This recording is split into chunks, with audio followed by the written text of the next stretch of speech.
عزیزان گرام وقار، اپنی گفتگو، اپنے کلام، اپنی بات چیت سے آپ اپنے سلیقے بتاتے ہیں. گالی گلوچ کرتے ہوئے جن کی صبح شامیں ہوتی ہیں ان کو دیکھ کر کے ہی پہچان میں آ جاتا ہے کس گھر سے یہ تعلق رکھتا ہے، کہاں ان کی تربیت ہوئی ہے، کس طرح ان کے آداب سکھائے گئے. اسی لیے میرے عزیزو، بچوں کو آوارہ بھی نہ چھوڑ دینا کہ وہ اپنی زبان گلی کوچوں سے سیکھ کر کے جائیں. کل کو ہوگا یہ کہ اس کی زبان کی وجہ سے لوگ تمہیں طعن و تشنیع کریں گے، اس کا باپ ایسا ہوگا اس لیے بچہ ایسا ہے، اس کی ماں اس طرح ہوگی اس لیے اس کی گفتگو ایسی ہے. کیونکہ موسٹلی زیادہ طور پر بچے اپنے ماں باپ کے اخلاق کو نقل کرتے ہیں، ٹرانسفر ہوتی چلی جاتی ہیں. ایک بار حضور اکرم صلی اللہ تعالی علیہ وسلم مسجد نبوی سے باہر نکل کر جا رہے ہیں. توجہ میرے عزیز ہو، اخلاق کہاں دکھانے چاہیے اور ہماری بات چیت کے انداز ہمیں کہاں ہونا چاہیے میں آپ کو بتاؤں. حضور تشریف لے کر جا رہے ہیں، صحابہ اکرام کھڑے تھے حضور کے اطراف. مدینہ طیبہ کی ایک بوڑھی خاتون جس کا ذہنی توازن کھویا ہوا ہے، یعنی وہ دماغی طور پر ڈسیبل ہے، اور وہ آئی جا رہی تھی. لوگ جب بھی اس کو دیکھتے راستہ کاٹ لیتے، وہ جس کو بھی پکڑتی تھی سنانا شروع کرتی تھی، جو منہ میں آئے بکنے لگ جائے اور لوگوں کو تنگی محسوس ہونے لگتی. صحابہ نے دیکھا کہ یہ عورت آ رہی ہے، حضور کی طرف آ رہی ہے. سب نے حضور صلی اللہ علیہ وسلم کو گھیر لیا، اس کا راستہ روکنے کے لیے. اب آئے گی اور نبی کریم صلی اللہ علیہ وسلم کے پاس اگر زبان درازی کرنے لگ جائے، پاگل عورت ہے، اور بک بک کرنے لگ جائے، حضور پاک صلی اللہ علیہ وسلم کے ادب میں کہیں کمی نہ آ جائے. صحابہ کا یہ ہمیشہ اہتمام رہتا. حضور اکرم صلی اللہ علیہ وسلم نے دیکھا تو صحابہ سے کہا ہٹ جاؤ، اس کو آنے دو، ہٹ جاؤ، اس کا راستہ چھوڑ دو. صحابہ نے کہا یا رسول اللہ صلی اللہ علیہ وسلم، اس کا ذہنی توازن ٹھیک نہیں ہے، دماغی طور پر وہ عورت ٹھیک نہیں ہے.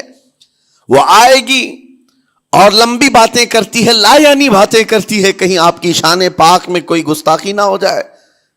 صحابہ روک رہے تھے. حضور پاک صلی اللہ علیہ وسلم نے سختی سے فرمایا، ارشاد فرمایا ہٹ جاؤ، اس کا راستہ چھوڑ دو. مجھے پتا ہے پورے مدینے میں اس کی کوئی نہیں سنتا، میں بھی نہ سنوں تو وہ کس کو سنائے گی؟ اگر میں بھی نہ سنوں تو وہ کس کو سنائے گی؟ یہ میرے مصطفیٰ کریم صلی اللہ تعالی علیہ وسلم کے دربار عالی جاہ کی وہ بلند اخلاق کریمانہ کی ایک مثال ہے، جس کو خود میرے آقا نے فرمایا بعثت لأتمم مکارم الاخلاق. عزیزان گرام وقار، لوگوں کے آج حالات ایسے ہیں کہ اچھے لوگوں کے ساتھ اخلاق الگ دکھائے جاتے ہیں، چھوٹے لوگوں کے ساتھ اخلاق الگ دکھائے جاتے ہیں. سٹیٹس کا آدمی ہو تو اس کے ساتھ ملنے کے طریقے الگ ہیں، اور غریب کوئی آ جائے، فقیر کوئی آ جائے تو اس سے ملنے کا انداز الگ ہو جائے. یہ نہ ہو، یہ ہم سب کے لیے نصیحت ہے. اسی ممبئی کی سرزمین پر میں آپ کو بتاؤں، ایک ماہم شریف میں بزرگ حاجی صاحب ہوا کرتے تھے، آج سے تقریباً 10-12 سال پہلے کی. وہ کئی لوگوں سے ایک سوال کرتے تھے پکڑ پکڑ کر کے کہ میرا ایک سوال ہے، آپ جواب دیں گے، میرا ایک سوال ہے. کئی علماء سے انہوں نے پوچھا، مجھ سے بھی انہوں نے، جب میں نیا تھا مصر سے پڑھ کر کے آیا تھا، میرے پاس آ کر کہا کافی سالوں سے میرے ذہن میں ایک سوال ہوتا ہے، میں آپ سے بھی پوچھنا چاہتا ہوں. کہا بتائیے کیا ہے؟ کہا میں حضور سرکار مجاہد ملت رحمت اللہ علیہ کا مرید ہوں. علامہ حبیب الرحمن مجاہد ملت، رئیس اعظم اڑیسہ، جن کے خدمات جلیلہ آج ہو سکتا ہے نئی جنریشن کو نہ معلوم ہو، ان کا لقب ہے مجاہد ملت، جنہوں نے سنیت کی بقا کے لیے اپنا تن من دھن سب قربان کیا تھا. وہ مجاہد ملت عظیم بزرگ ولی کامل ہے. فرما یہ حاجی صاحب کہتے ہیں کہ میں ایک نارمل آدمی تھا، کڑیا تھا، یعنی گھر بنانے کا کام کرتا تھا. جب وہ ممبئی تشریف لاتے تو دوڑ کر کے ہر جگہ سے لوگ ملنے آتے، میں بھی گیا تھا. اور اس وقت میں جوان تھا. حضور مجاہد ملت رحمت اللہ علیہ کی بات وہ بتا رہے ہیں کہ لوگ لائن لگا کر کے مصافحہ کر رہے تھے، مل رہے تھے. جب مل رہے تھے تو پھر میرا نمبر آیا، میں ملنے کے لیے گیا. بزرگوں کے سب ہاتھ چومتے ہیں، یہ ہمارے سنیوں کے طریق ہیں. ادب، علماء ذوی الاحترام کے ہاتھوں کا بوسہ لینا یہ مستحسن ہے، یہ ہمارے آداب میں سے، معمولات اہل سنت میں سے.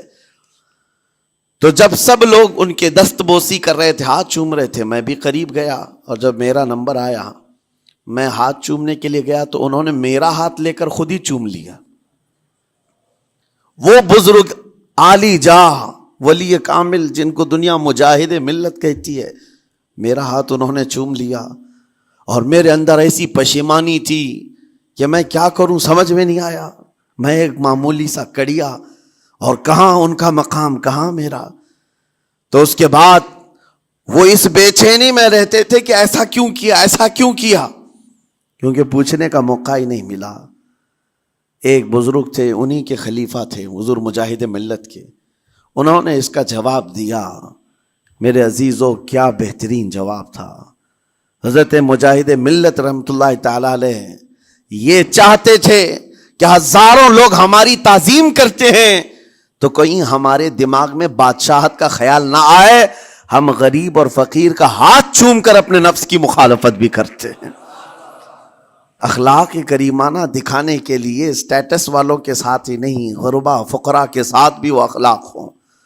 نبی کریم صلی اللہ تعالی علیہ وسلم کے وہ آداب آج اگر آپ اپنا لیں، بہت ساری کڑوی چیزیں ویسی ختم ہو جائیں.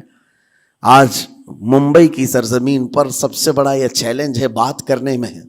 نوجوانوں کے تو آج پارے چڑھے ہوئے ہوتے ہیں، ان سے کوئی بھی بات کر لے، جس تیور میں یہ بات کرتے ہیں ایسا لگتا ہے کہ ابھی لڑائی ہو جائے گی، ابھی جھگڑا ہو جائے گا. اس کی عادت سی بن گئی ہے. آپ کو پتہ ہے فرمایا گیا، عربی کا قول ہے جراحت السنان لها التیام ولا یلتام ما جرح اللسان. تلوار سے، چاقو سے دیا ہوا زخم سوکھ سکتا ہے، زبان سے دیا ہوا زخم کبھی نہیں سوکھتا. زبان سے دیا ہوا زخم نہیں سوکھتا. بولنے سے پہلے 1000 بار اس بات کو خیال ہونا چاہیے کہ میں جس کو بول رہا ہوں کہیں اس کا دل چھلنی تو نہیں ہو جائے. میری زبان یہ ہوتی 50 گرام کی چھوٹی زبان ہے، لیکن بڑے بڑے لوگوں کے کلیجے چیر کر رکھتی ہے، بڑے بڑے لوگوں کے دلوں میں سوراخ کر کے رکھتی ہے، زخمی کر کے رکھتی ہے اس کا استعمال. اسی لیے روایت میں ملتا ہے کہ جب انسان صبح کرتا ہے تو سارے اعضاء، ہاتھ پیر آنکھ کان ناک، سارے اعضاء سب سے پہلے زبان سے یہ عرض کرتے ہیں، اس کی پناہ مانگتے ہیں، کہتے ہیں آج تو صحیح سلامت رہے گی تو ہم سب صحیح سلامت رہیں گے، اور اگر تو پھسل گئی تو عذاب ہم پر بھی ہوگا. زبان بولتی ہے، مار کسی اور کو پڑتی ہے، کوئی زبان کو مارتا نہیں ہے. گالی زبان دیتی ہے لیکن مار کبھی پیٹھ پہ پڑتی ہے، سر پہ پڑتی ہے، ہر جگہ پڑتی ہے. تو یہ زبان نبی کریم صلی اللہ تعالی علیہ وسلم نے ارشاد فرمایا، من یضمن لی ما بین لحیتیہ وما بین. حضور پاک صلی اللہ تعالی علیہ وسلم فرماتے ہیں، جس نے 2 چیزوں کی ضمانت مجھے دے دی، حفاظت کی، میں اسے اضمن لہ الجنہ، میں اس کو جنت میں لے جانے کی ضمانت دیتا ہوں. 2 چیزیں کیا ہیں؟ حضور فرماتے ہیں، ایک 2 جبڑوں کے بیچ میں جو موجود زبان ہے اس کی حفاظت کر لے، اور 2 رانوں کے بیچ میں جو شرمگاہ ہے اس کی حفاظت کر لے. یہ 2 چیزیں جس نے بچا لیا میں اس کو جنت میں لے جانے کی ذمہ داری دیتا ہوں، ضمانت دیتا ہوں. اس کا کتنا بڑا کردار ہے، یہ زبان کا کتنا بڑا کردار ہے. اور حضور نے ایک بار پکڑ کر کے فرمایا تھا، زبان کو پکڑ کر کے کہا تھا، یہ وہ زبان ہے جو انسان کو جنت میں بھی لے جاتی ہے اور دوزخ میں بھی لے جاتی.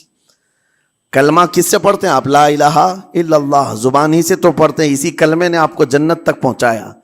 اور کافر جو کفر کرتا ہے وہ بھی زبان سے ہی کرتا ہے، اور زبان اسے ہمیشہ کی دوزخ میں لے جاتی ہے. اس زبان کو چلانے سے پہلے 1000 بار سوچ لیں کہ آج لہجوں کی سختیاں بڑھتی چلی گئیں.